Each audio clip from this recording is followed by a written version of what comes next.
ওখানে আমাদের অ্যাডভোকেট পিয়ারুল ইসলাম সাহেব টোটালি দেখছে। তারপরে বলছি, আমরা গতকালকে বলেছি, আজকেও বলেছি, প্রত্যেকটা অ্যাকশনের ডেমোক্রেটিক ওয়েতে আমরা রিঅ্যাকশন নেব।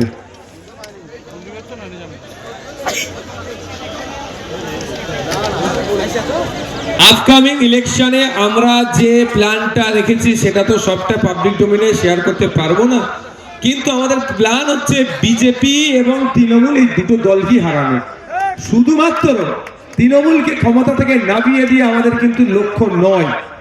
স্পষ্ট ভাষায়, দায়িত্বহীন ভাষায় আমরা বলতে চাই, বিজেপির সাথে সাথে তৃণমূলকেও অপ্রাসঙ্গিক করে তোলা পশ্চিমবাংলায় আমাদের কর্তব্য বা দায়িত্বের মধ্যে আমরা তুলে নিয়েছি।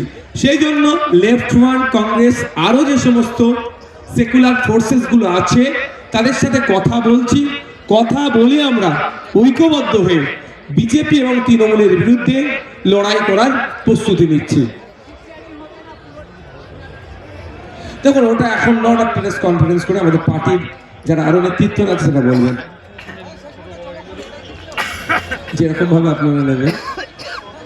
ওটা তো বড় ভাই, তারপরে কথা বলার অধিকার আমাদের আছে। তিনি যেটা করবেন, যেটা ভালো বুঝবেন। তবে একটা কথা তিনি বারবার বলেন যে নতুন নতুন নেতা তৈরি করতে হবে। আমাকে বারবার বলেন যে বেশি বেশি করে দলিত, আদিবাসী, মুসলমানদের মধ্যে থেকে নেতা তৈরি করো। লাভটা কি হবে? বিক্রি করতে পারবে না। কজন বিক্রি হবে? কজনকে কিনবে?